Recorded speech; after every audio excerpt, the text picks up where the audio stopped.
Hello, my dear friends. Today we are going to start a new chapter of history. हम NCERT book से पढ़ेंगे और जो chapter का नेम है वो है द फ्रेंच रिवॉल्यूशन। जैसा कि आप स्क्रीन पे देख पा रहे हैं, मैं अंडरलाइन कर देता हूँ। तो अब अपन इस चैप्टर की स्टार्टिंग करेंगे और बिगिनिंग से ही आपको, अगर आप नोट्स बनाना चाहें तो फिर बना सकते हैं। बाकी आपको अच्छे से समझना है। अच्छे से समझेंगे तो फिर आपके बाद में भी काम आएगा, क्योंकि ये एक ऐसा चैप्टर है जो आगे भी अपने टेंथ में भी आएगा। अभी तो नाइन्थ में तो आ ही रहा है, बट टेंथ में भी आएगा और ये और ज़्यादा एक्सप्लेनेशन के साथ आएगा। अगर आप इस ईयर ही अच्छे से इसे पढ़ लेंगे तो फिर आपको नेक्स्ट ईयर इसे पढ़ने में, समझने में इतनी डिफ़िकल्टीज नहीं आएंगी। आप इजीली उसे समझ लेंगे। बाकी एक और बात अपन करते हैं कि भाई अब इसकी बिगिनिंग हो ही रही है, तो मैं एक बार रीडिंग करूँगा। रीड करने के बाद आपको सही से मतलब समझाऊँगा। तो हम चैप्टर की स्टार्टिंग करते हैं। अब जैसे कि आप इसमें देख सकते हैं, यहाँ पे लिखा हुआ है, on the morning of 14 July 1789 the city of Paris was in a state of alarm, है ना। तो अब आप इसमें देखेंगे कि लिखा हुआ है कि 14 जुलाई 1789 की मॉर्निंग को जो सिटी थी, पेरिस की सिटी थी, वो एक अलार्म में थी। वो एक स्टेट ऑफ अलार्म में थी। स्टेट ऑफ अलार्म का मतलब तहलका मच जाना, काफ़ी सारी डिस्ट्रक्शन जैसी चीज़ें होना। जैसे कि अभी भी तहलका मचा हुआ है कोविड की वजह से। बाकी अब आपके माइंड में क्वेश्चन भी आ रहा होगा कि अपन तो इंडियंस हैं, तो अपने को इंडियन का रिवॉल्यूशन क्यों नहीं पढ़ते, अपने को फ्रेंच रिवॉल्यूशन क्यों पढ़ रहे हैं अपन। तो मैं आपको बता देता हूँ, अपन फ्रेंच रिवॉल्यूशन इसलिए पढ़ रहे हैं क्योंकि अब जो रिवॉल्यूशंस थी, जो इंडिपेंडेंस की रिवॉल्यूशन था, वो सबसे पहले इन्होंने स्टार्ट किया था। मतलब कि फ्रेंच सोसाइटीज़ ने स्टार्ट किया था, फ्रांस ने स्टार्ट किया था। अभी मैं आपको अच्छे से आगे जाके इसमें एक्सप्लेन करूँगा कि उन्होंने रिवॉल्यूशन के अंदर क्या क्या करा, रिवॉल्यूशन के अंदर क्या क्या हुआ। अब अपन आगे बढ़ते हैं। The king had commanded troops to move into the city. Rumors spread that he would soon order the army to open fire upon the citizens, है ना। अब इसका मीनिंग ये कह रहा है, या फिर इसका सेंटेंस ये कह रहा है कि जो किंग था उसने अपनी ट्रूप्स को कमांड किया था कि वो सिटी के अंदर जाएं। अब क्यों जाएं? क्योंकि एक र्यूमर स्प्रेड हो गया था, है ना। उसने तो सिर्फ जाने का ऑर्डर दिया था, जबकि वहाँ पे क्या स्प्रेड हुआ था र्यूमर कि जो किंग है उसने ऑर्डर करा है अपनी सारी ट्रूप्स को कि वो सिटी में जाकर ओपन फायर कर दें, है ना। मतलब कि जो भी मार्केट में दिखेगा उन सबको किल कर दें फायरिंग के थ्रू, है ना। आपने अगर पहले हिस्ट्री में भी आपने पढ़ा होगा लास्ट ईयर कि जो जलियांवाला बाग था, वहाँ पे भी ओपन फायर किया गया था। ट्रूप्स आई थी, कमांडर जनरल ने ओपन फायर का ऑर्डर दे दिया था, तो बहुत सारे लोग मरे थे उसमें भी। वैसा ही बट यहाँ पे ऐसा हुआ नहीं था। यहाँ पे असलियत में हुआ ये था कि जो किंग है उसने अपने ट्रूप्स को ऑर्डर दिया था कि वो सिटी में जाकर लॉ एंड ऑर्डर को मेंटेन करें। वहाँ पे क्या हो रहा है ये देख कर आए, है ना। अब र्यूमर तो स्प्रेड हो गया कि भी ओपन फायर होने वाला है, तो फिर जैसे मान लो अभी ही र्यूमर स्प्रेड हो जाए कि सब ने कि उन्होंने जो अपने प्रधानमंत्री जी हैं उन्होंने ओपन फायर का ऑर्डर दे दिया, तो अपन सब डरेंगे तो सही ना। वही इसमें हुआ। बट इसमें हुआ ये आगे जाकर कि कुछ 7,000 मैन और वुमेन इकट्ठे हो गए वहाँ के टाउन हॉल पे, है ना, और डिसाइड करा कि हम एक पीपल मिलिटिया बनाएंगे। मैं आपको एक बार इसमें बता देता हूँ कि क्या लिखा हुआ है। यहाँ पे लिखा हुआ है, सम 7,000 men and women gathered in front of the town hall and decided to form a people militia, है ना। अब आपके माइंड में ये आ रहा होगा कि मिलिटिया क्या होती है। मिलिटिया ज़्यादा कुछ डिफरेंट चीज़ नहीं है, ऐसा नहीं है कि भाई बहुत नया सीख रहे हैं। ये एक नॉर्मल सी चीज़ है जिससे अपन ने क्या अलग लैंग्वेज में बोल रहे हैं। ये असल में मिलिटिया का मतलब होता है स्मॉल मिलिट्री। स्मॉल मिलिट्री होता है मिलिटिया का मतलब, है ना। मिलिटिया मतलब कि 7,000 मेंस एंड वुमेन ने गैदर हुए टाउन हॉल की प्लेस पर, in front of town hall, और उन सब ने डिसाइड करा कि वो एक पीपल मिलिटिया बनाएंगे, है ना। फिर आगे पढ़ते हैं अपन। They broke into a number of government building in search of arm. They broke into a number of government building in search of arms. उन्होंने नंबर ऑफ गवर्नमेंट बिल्डिंग्स को गिरा दिया। काफ़ी ज़्यादा नंबर में उन्होंने जो गवर्नमेंट की बिल्डिंग्स थी उन्हें गिरा दिया। क्यों गिराया भाई? क्योंकि उन्हें आर्म चाहिए था, हथियार चाहिए थे, such edge sword, gun, rifle, revolver. ऐसे उन्हें गन्स तो चाहिए होंगे ना। अब लड़ना है, ऐसे ही हाथों से तो ही ना लड़ने पहुंचेंगे। तो अब ये आगे जाकर पढ़ेंगे। आगे जाकर अब अपन देखते हैं कि क्या बोल रहा है ये कह रहा है कि finally a group of several hundred people marched toward the eastern part of the city and stormed the fortress prison, the Bastille, where they hoped to find hoarded ammunition.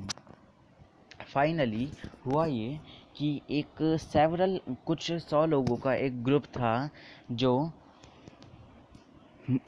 आगे बढ़ा वो किसकी तरफ? Eastern part of the city की तरफ।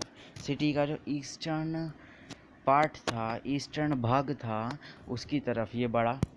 क्यों बढ़ा? क्योंकि उन्हें ऐसा लगा था कि भी वहाँ पे है ना काफ़ी सारे लंबे चौड़े स्टॉक में उन्हें एम्यूनेशन मिल जाएगा, मतलब कि हथियार मिल जाएंगे, आर्म्स मिल जाएंगे। बाकी उन्हें ऐसा मिला नहीं है। अपन आगे जाके जैसे अपन वापस से रीड करते हैं। And storm the fortress prison the Bastille where they hoped to find the hoarded ammunition. वो फोर्ट्रेस पे गए। फोर्ट्रेस का जो प्रिजन था, मतलब कि जो जेल थी, उसे तोड़ दिया, है ना। फोर्ट्रेस की जेल को तोड़ा। वहाँ यहाँ तक कि जो फोर्ट ऑफ बेस्टाइल था, मतलब कि फोर्ट ऑफ बेस्टाइल के ही जेल को तोड़ा, और यहाँ तक कि उस पूरे फोर्ट को भी गिरा दिया उन्होंने। अब 7,000 मेंस एंड वुमेन थे। आप सोच सकते हो कि भाई वो गिरा देंगे आराम से। इतना लंबा चौड़ा लोग हैं, इतने लंबे चौड़े नंबर ऑफ पीपल्स हैं, तो उन सब ने क्या करा, जो फोर्ट ऑफ बेस्टाइल था उसे गिरा दिया। अब जो फोर्ट ऑफ बेस्टाइल था वो ज़्यादा कुछ नहीं है।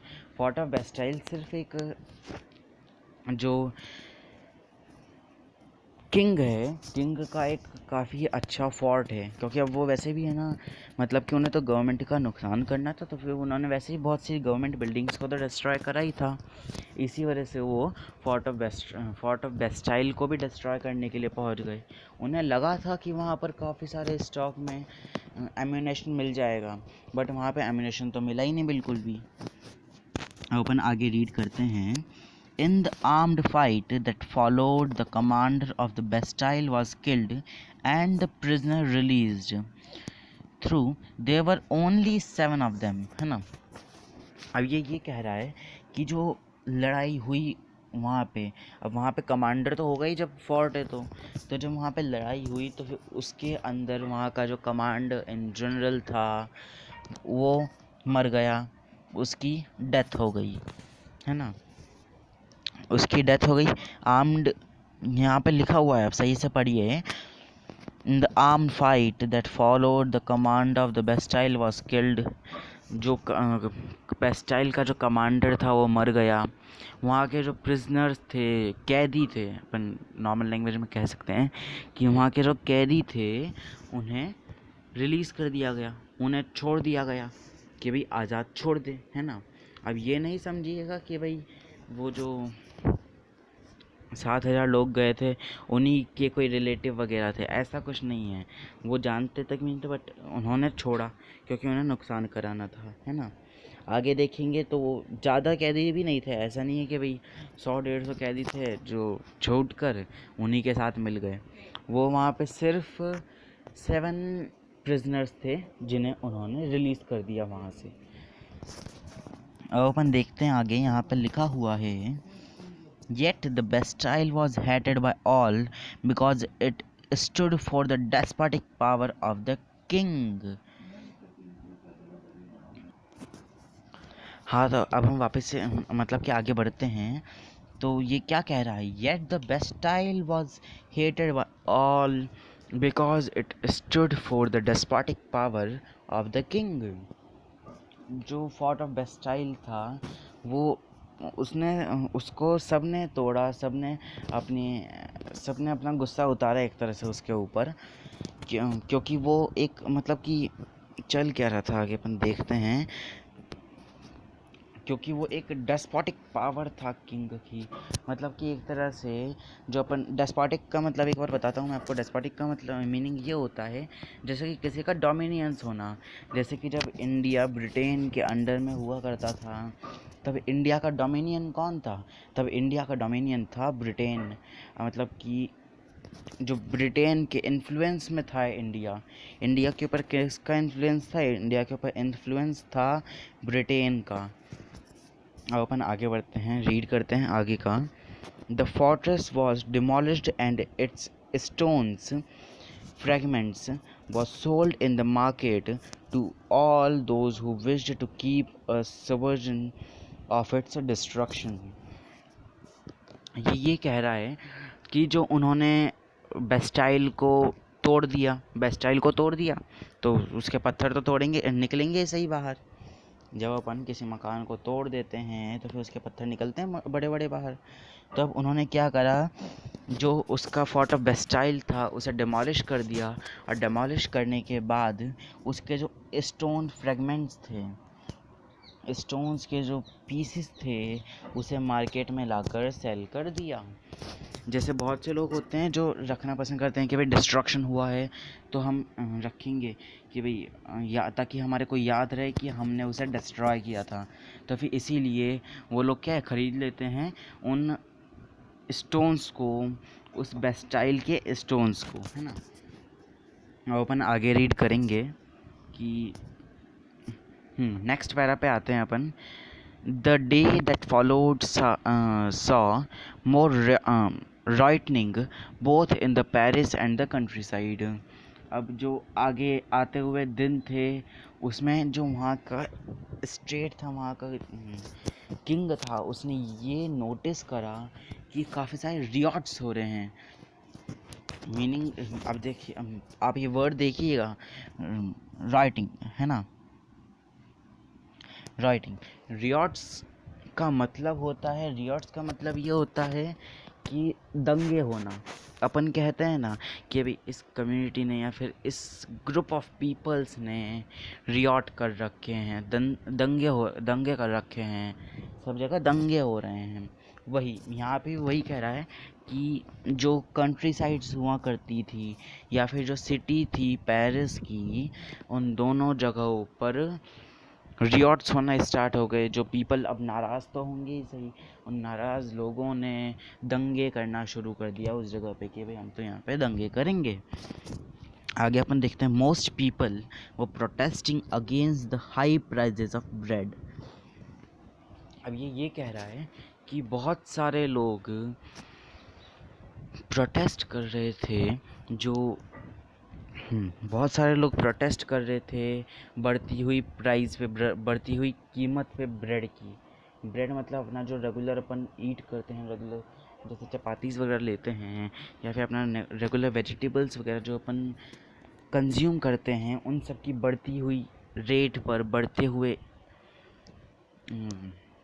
बढ़ती हुई प्राइस पर वो कुछ काफ़ी सारे लोग बाग उसके अगेंस्ट प्रोटेस्ट कर रहे थे। Much later, when historians looked back upon this time,